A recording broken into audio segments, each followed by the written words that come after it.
Olá, seja muito bem-vindo a mais um episódio especial do BRQ Connect, o videocast que reúne líderes de mercado e parceiros estratégicos da BRQ para conversas de alto nível sobre o que realmente importa na evolução do mercado. Meu nome é Rodrigo Benin, eu sou vice-presidente de vendas e faço parte dos mais de 2.500 feras da BRQ. Pensou em tecnologia, inovação, pensou em BRQ. Líder em GenAI, transformação digital, somos one-stop shop na jornada de evolução digital. E no episódio de hoje do BRQ Connect, o tema é automação e IA. O banco do futuro não será apenas digital, mas autônomo. E para falar desse assunto hoje, eu estou aqui com o Mário Martins, Associate Partner do BTG Pactual. Seja muito bem-vindo, Mário. Obrigado. Primeiramente, quero agradecer o convite da BRQ, uma super parceira nossa. É um prazer estar aqui falando de um assunto que é muito importante, muito atual, e que hoje ele é a agenda de 10 em 10 CTOs espalhados pelo mundo, em boards de empresas, no dia a dia, na sociedade. Discute-se IA, discute-se uma jornada digital o tempo todo. É um prazer para mim estar aqui conversando e a gente trocando sobre essa possibilidade. O prazer é nosso. Quer dizer, então, que o banco autônomo do futuro está na pauta de todos os boards hoje do mercado financeiro. Certamente. A gente tem uma máxima que a gente utiliza no banco, que inclusive são palavras do nosso presidente. As pessoas não querem um banco, elas querem serviços financeiros. Passou o tempo de você falar, você ter aquele orgulho de eu sou cliente do banco tal, ou querer ter impresso o tanto de tempo que você é cliente de um sistema financeiro ou de um banco. Você quer os serviços financeiros que essa instituição te dão. E esses serviços financeiros, eles têm que estar autônomos onde você estiver. A gente lançamos a nossa assistente de IA esse ano, já premiado lá fora com o prêmio da Financial Services sobre disrupção no mercado financeiro, em que você utiliza o banco pelo seu WhatsApp. Uhum. E isso, eu estava conversando exatamente antes com alguns parceiros aqui. Hoje eu abro o aplicativo do banco uma vez na semana, às vezes passo 2 semanas sem usar, porque o WhatsApp está mais na minha mão, está mais no dia a dia. E o Banco do Futuro, ele vem ao encontro dessa necessidade das pessoas de o que eu espero do meu banco, qual é o serviço financeiro que o banco pode me oferecer. Será que eu preciso pensar no serviço que eu quero? Ou será que o banco já pode conhecer o meu perfil e me oferecer o serviço mais apropriado? Essa jornada do Banco do Futuro é o que vai fazer a diferença na vida das pessoas, é o que vai fornecer serviço financeiro em larga escala e as pessoas vão poder interagir melhor entre si e o financeiro vai ser só um detalhe do que acontece no dia a dia da vida. Aí uma importância grande do canal digital, encontrar o cliente onde ele está, nesse caso que você citou como exemplo o WhatsApp, e a importância talvez de ter um banco, entre aspas, invisível, né, que faz um trabalho que o cliente precisa, no momento que ele precisa, sem grande fricção, através desse nível de automação e tal. E imagino que, a exemplo do BTG, utilizando muito inteligência artificial e um volume imenso de dados para conseguir antecipar essas necessidades do cliente, implementar essas coisas com fluidez, certo? Certo. Tudo que a gente está vivendo, e para mim a gente está vivendo talvez uma das grandes disrupções da tecnologia das últimas décadas, porque se você pensa em tecnologia, nos últimos 50 anos não mudou muita coisa. O computador tem um teclado, um monitor e um mouse há 50 anos, Exato. 60 anos talvez. A gente tem a lei de Moore que veio ali duplicando o processamento. De repente a gente está num momento em que não, o nosso poder computacional, o nosso poder de análise, entendimento da máquina, a máquina interpretar o que eu quero, hoje ele é real, as coisas acontecem. E como é que eu trago isso para o serviço financeiro? Quando eu cito o exemplo do WhatsApp, para a gente que vive num momento de insegurança pública, né, é hoje um momento em que isso traz para a gente algumas mudanças no nosso comportamento. Você fazer um Pix sem ter que abrir a sua conta bancária é um diferencial na sua vida. Se você está na praia, você está curtindo um dia de praia e quer pagar um pouco, basta uma foto do número do Pix, Exato. passa para ela, ou um áudio. E como é que eu uso o áudio e esse áudio transcreve? Do outro lado, você tem uma IA recebendo isso e transacionando. ela tem que ser rápida a ponto de não criar uma ansiedade de resposta no cliente e ela tem que ser precisa. Porque quando a gente fala de serviços financeiros, não existe a possibilidade da imprecisão. Não tem margem para diferença, né? Não tem margem para diferença. Exatamente. Legal. Me fala um pouquinho, Mário, dos desafios atuais que os bancos, na tua visão, enfrentam hoje na adoção dessas tecnologias para criar essas experiências. O que você acha que hoje são as principais barreiras para que as instituições consigam mergulhar nesse mundo onde a fricção desaparece, onde o cliente consegue, numa interface quase que humana, demandar esse tipo de serviço? Acho que, principalmente quando se fala de AI, no uso de toda essa interação, o primeiro desafio é a ansiedade. Seja a ansiedade do cliente, seja a ansiedade do board, seja a ansiedade das pessoas que trabalham. Isso tem a ver com a expectativa, né? A expectativa. E está todo mundo pensando, puxa, mas IA resolve de hoje, amanhã, resolve. Mas não é mágica. Embora pareça continua mágica. Sendo um projeto de tecnologia. Exatamente. E embora pareça mágica, algumas coisas, a gente olha alguns eventos que têm acontecido com o IA, que a gente tem olhado esses eventos e tem falado, cara, parece mágica. Mas não, é um trabalho por trás acontecendo. E essa ansiedade, ela é fundamentada também na incompreensão do todo. E aí, um grande desafio é como eu consigo formar as pessoas para IA First. O Digital First foi uma coisa que fez a gente pensar quando a gente começou a digitalizar os processos, como a gente começou a informatizar todo o processo, trazer para a era digital isso. A gente tinha um processo ali, um pensamento inicial. Como eu faço para pensar Digital First? E agora eu tenho um complemento. Como eu penso em IA First? Como eu faço as pessoas, ao se depararem com um problema, elas pensarem em resolver isso com IA? E aí, perceba que isso é muito mais do que um processo de tecnologia ou um processo de desenvolvimento. É como eu aculturo as pessoas a esse pensamento. Tem uma mudança cultural importante aí, sem dúvida. Até o jeito de pensar o negócio. Né? Exatamente. A gente fez um curso junto à Intel para executivos de IA que não são de tecnologias. Todo o pessoal do banco, todos os executivos do banco fizeram esse curso para eles pensarem em IA no dia a dia deles, para eles entenderem como IA funciona. E aí isso tem a ver com tratar essa ansiedade e ajudar as pessoas a pensarem como IA pode resolver o seu dia a dia. Esse, para mim, é o nosso maior desafio. Óbvio que a gente tem um desafio técnico. Claro. Você não faz IA se você não tem uma estrutura de dados boa, se você não tem um lake bem estruturado, uma definição muito clara dos seus metadados. Você não consegue fazer IA com uma roupagem muito grande. Mas todos esses desafios aqui, eles são tecnicamente resolvíveis. Você chama dois parceiros, um parceiro, chama a BRQ, traz o time, vamos estruturar os dados. Isso é tempo. A gente consegue fazer. Perfeito. Agora, resolver as pessoas, eu preciso de aculturamento, eu preciso de cabeça e as pessoas pensarem nisso no dia a dia. Para mim, o nosso maior desafio do próximo ano, principalmente, está aí, em como eu trago todo mundo para essa visão de IA First. Você acredita, então, que executivos que já compreenderam essa mudança de mindset e que estão inseridos em tecnologia ou no mercado financeiro têm uma vantagem competitiva, vão ter carreiras mais promissoras, provavelmente, certo? Com certeza. A tecnologia muda muito. E o profissional de tecnologia, ele está sempre antenado à mudança. O ponto é o quão rápido eu consigo entender que a mudança faz a diferença para mim. Isso é uma coisa que a gente, quem conseguiu entender IA antes, quem conseguiu vislumbrar o que tinha até mesmo antes das LLMs, que saiu na frente, conseguiu largar. A gente tem uma história muito bacana nossa. O banco sempre foi um banco data-driven. A gente sempre teve uma orientação a dados muito grande, entender como era o nosso cliente, como era o perfil do nosso cliente. A nossa história vem de um banco de atacado que migra para o varejo.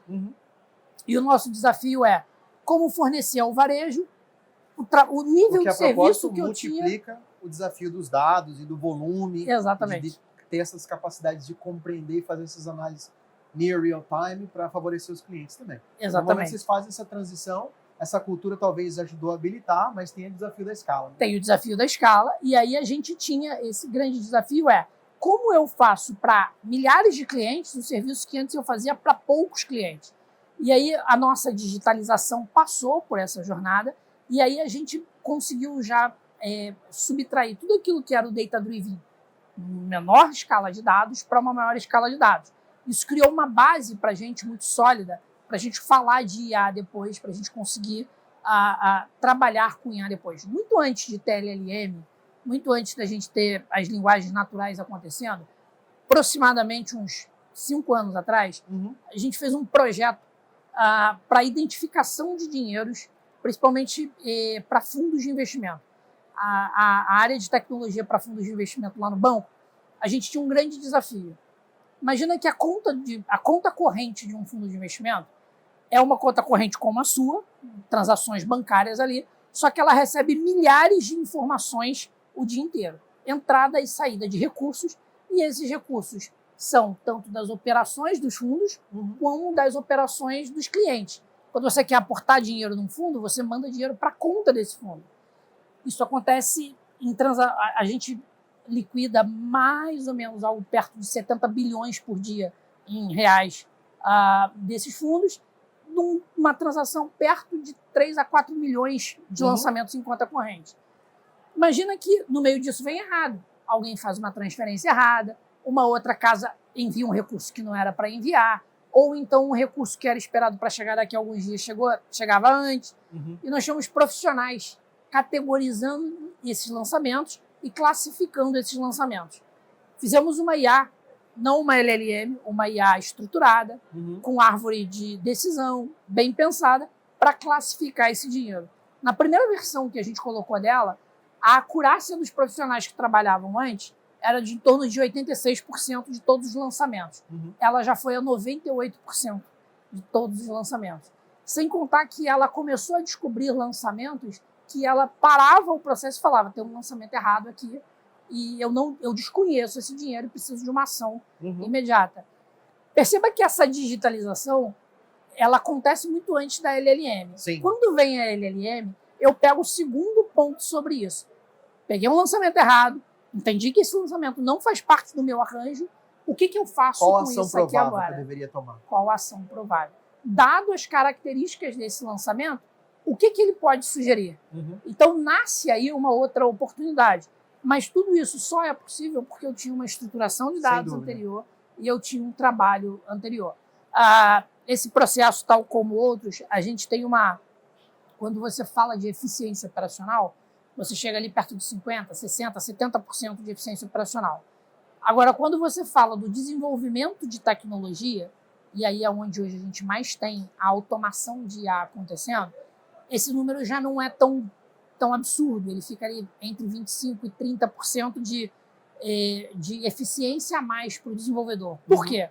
Porque o trabalho de desenvolvimento ele é um trabalho criativo também. Sim, claro. E você vai ter, um human of role, como a turma tem falado. Como é que eu coloco os humanos nesse arranjo e como é que eu faço a turma continuar a ser criativa, pensando esse arranjo com o IA?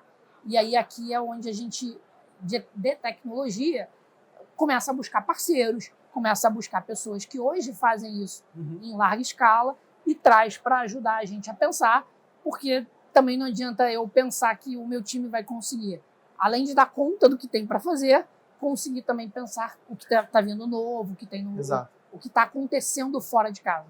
E aí tem a importância, talvez, de parceiros estratégicos que conseguem catalisar esse processo, né? Trazer aprendizados e talvez até abordagens, tecnologias para ajudar vocês a dar um salto um pouco maior em direção a uma otimização. Você usou o exemplo do ciclo de desenvolvimento de software, né? E a gente tem na BRQ diversos casos onde a gente compõe squads de desenvolvimento que tem já agentes de IA como membros do time. Um PO, que é uma persona digital, um testador, um cara que especifica requisito, um cara que documenta a solução, né? E mais do que isso até, a gente já consegue avaliar como uma determinada pessoa faria, um determinado membro do time agiria naquela situação e replicar isso como um gêmeo digital para que a gente, como se a gente estivesse clonando as habilidades de alguém que é muito importante para o time, né? E a gente percebe essa aceleração assim, de taxas de 2 dígitos no processo de desenvolvimento com muita eficiência. E, além de tudo, eficiência econômica, né? A gente reduz o custo do desenvolvimento das soluções com esses aceleradores. Vocês têm percebido isso também lá no BTG? Temos percebido isso. E a importância do parceiro nessa hora, ele traz um agente novo que é como você ganha senioridade na sua carreira, por exemplo.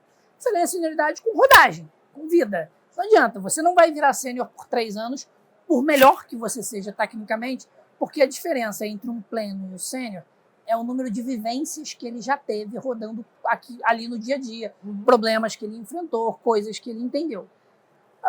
Quando você traz um parceiro que roda esse tipo de desenvolvimento, esse tipo de framework e fazendo esse arranjo, e há mais time de desenvolvimento, em vários projetos de diferentes mercados, de diferentes formas, ele traz sim substâncias que você levaria anos para chegar, para conhecer, e traz essas novas variáveis para a mesa para acelerar. A gente tem observado um ganho de eficiência, principalmente em alguns papéis. Os papéis de validação do que foi pedido, os papéis de conferir se o entendimento... que o cliente pediu foi o que a gente entregou, é isso? Conferir do que o cliente pediu é o que entregou e conferir se o que o cliente pediu é o que ele quer. Perfeito. Porque aí tem um grande desafio.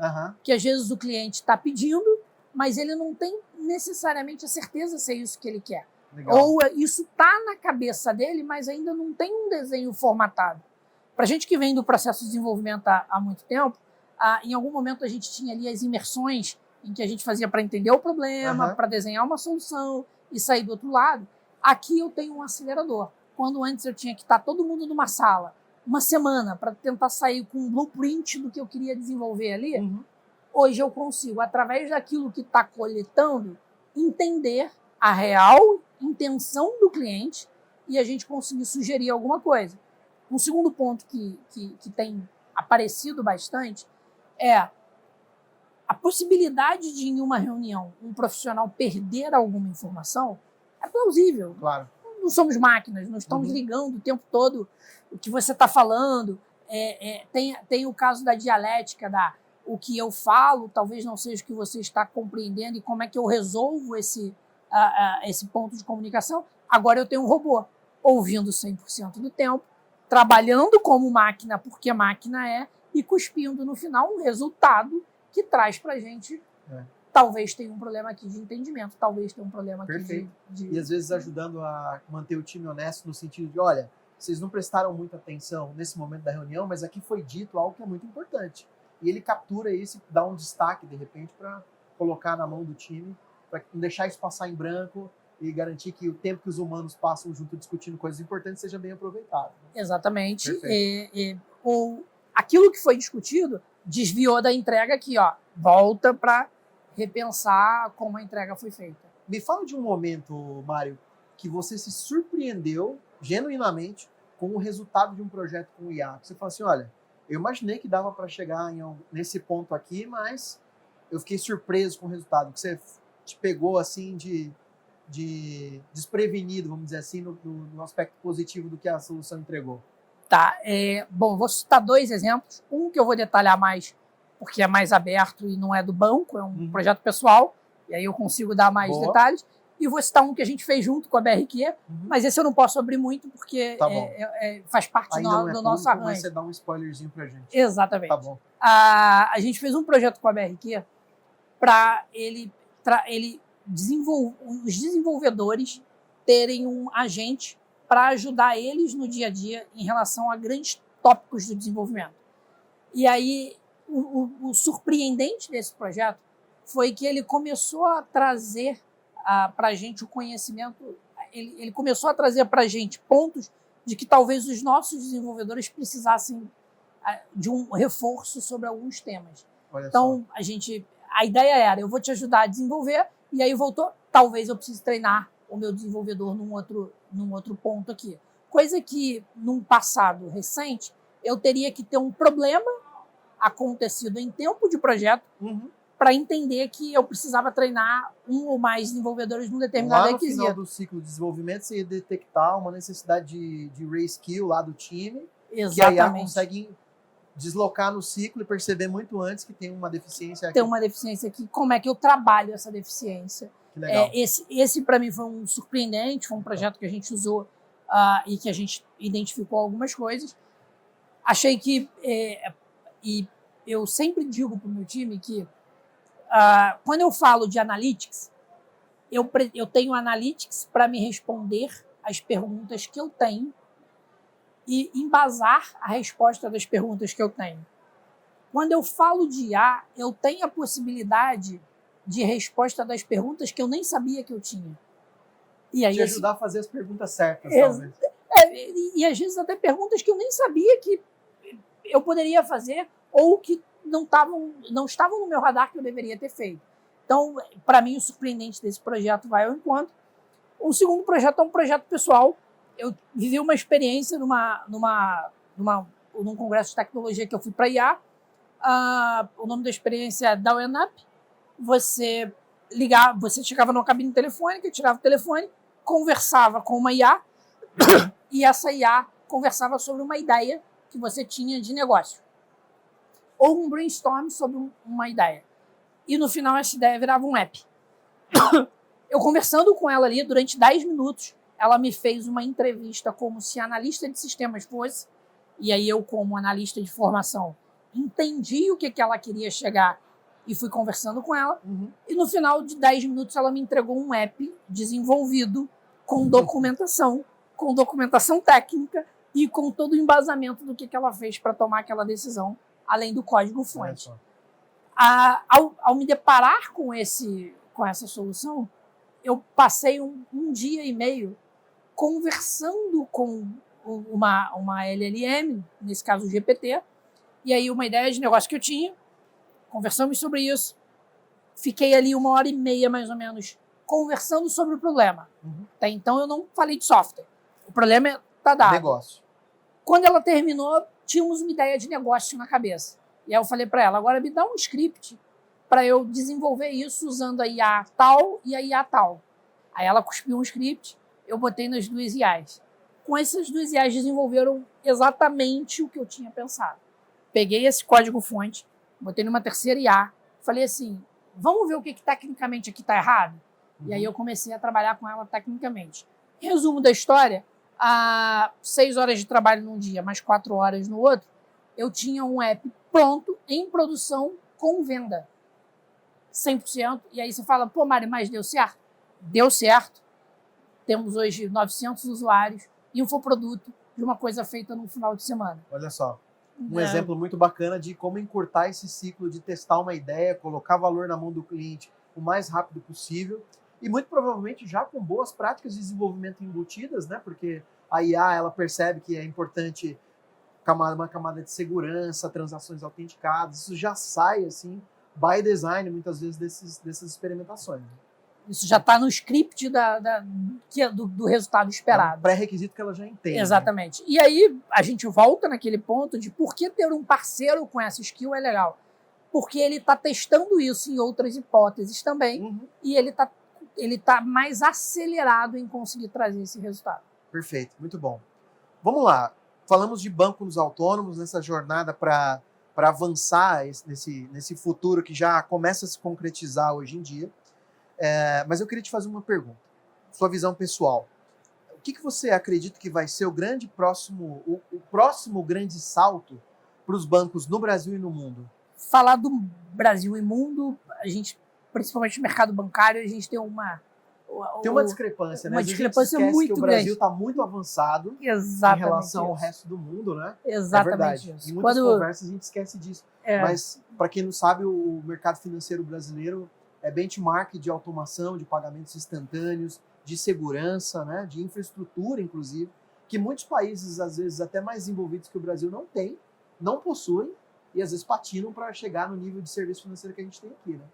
Um número que chama atenção que ainda hoje, em torno de 38% das transações de dinheiro americanas são feitas em cheque. Em cheque, de papelzinho. Papelzinho que enviam pelo correio para casa da pessoa. Então, assim, é algo... E aí, eu só fiz essa separação porque no Brasil a gente vive um momento muito único, que é um momento como o nosso mercado como o mercado financeiro está evoluindo muito rápido para essa transparência para o cliente. Uhum. Quando você pega o arranjo do Open Finance, em que antes eu conhecia o Benny cliente BTG, e tudo que ele fazia no BTG.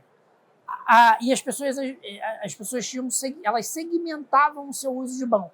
Eu tinha o meu banco que eu investia o dinheiro, eu tinha o meu banco que eu transacionava a minha conta, eu tinha o banco que eu transacionava a conta da minha empresa.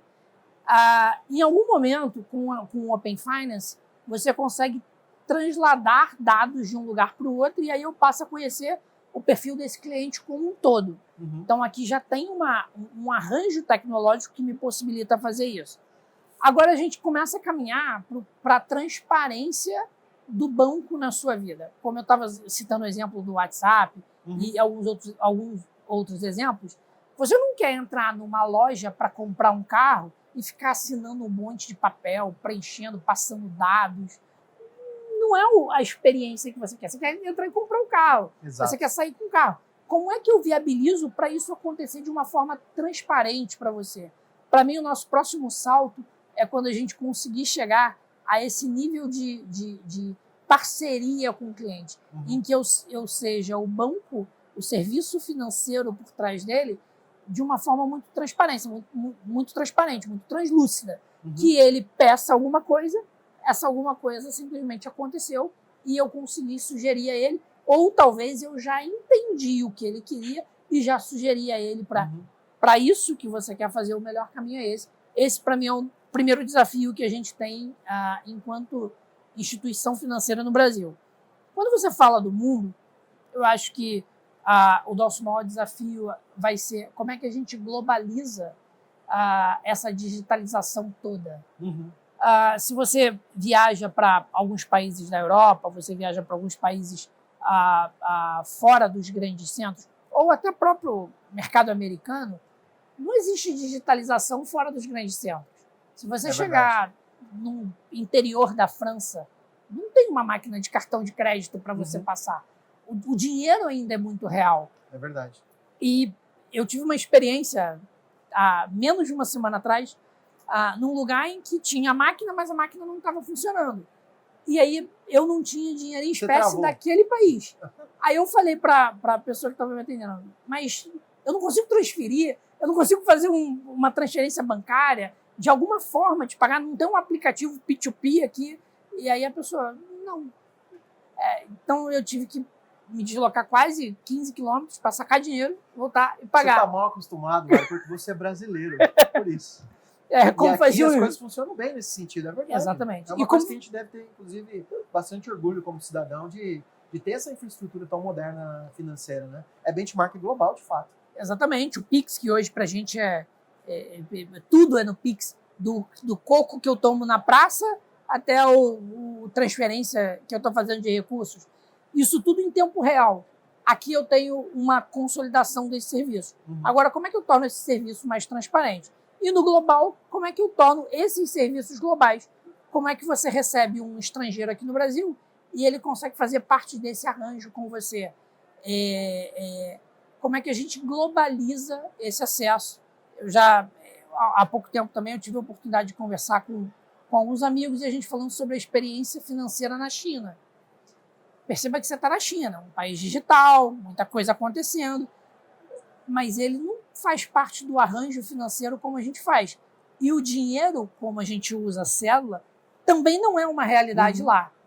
E aí, eu como turista, como é que eu participo de todo o arranjo financeiro e como é que eu globalizo essa integração entre os países? Para evitar essa ruptura quando você está no mercado globalizado. Perfeito. Mário, excelentes insights. Queria te agradecer, chegando ao final do nosso papo agora, pela gentileza em compartilhar esse conhecimento com a gente, em trazer as suas visões, as suas análises. Eu não tenho dúvidas que isso vai ser muito rico para quem está nos ouvindo, para quem está nos escutando. E queria dizer que as portas do BRQ Connect estão sempre abertas para você. A hora que você quiser voltar para conversar com a gente sobre tecnologia, sobre inovação, a casa é sua, tá bom? Eu agradeço mais uma vez o convite, acho que é um papo muito legal. Espero que a gente consiga contribuir, espero que isso dê frutos, inclusive, de pessoas vindo conversar depois, vamos trocar ideia, vamos falar. Eu sou uma pessoa que acredito na riqueza da troca de ideias, da troca de informações, E nesse ponto, eu também agradecer a BRQ, que é sempre um parceiro que está próxima da gente, pronta a trocar, pronta a oferecer suporte e trabalhar junto. Eu sempre falo com o pessoal mais próximo da gente, do comercial. Eu tenho na BRQ alguém que eu posso sento para a mesa para conversar sobre uma ideia. Uhum. Não necessariamente quer dizer que vai virar um projeto. Às vezes a gente senta, conversa e, putz, é inviável. Tá bom, mas conversamos e tentamos aqui alguma coisa. E vejo que o Connect é uma oportunidade também da gente Mais tocar um um pouco espaço para a sobre gente isso. continuar tendo essas conversas. Exatamente Isso aí. Obrigado pela confiança do BTG na BRQ, pela tua generosidade e até o próximo papo. Até o próximo passo. Valeu, Mário. Valeu, obrigado.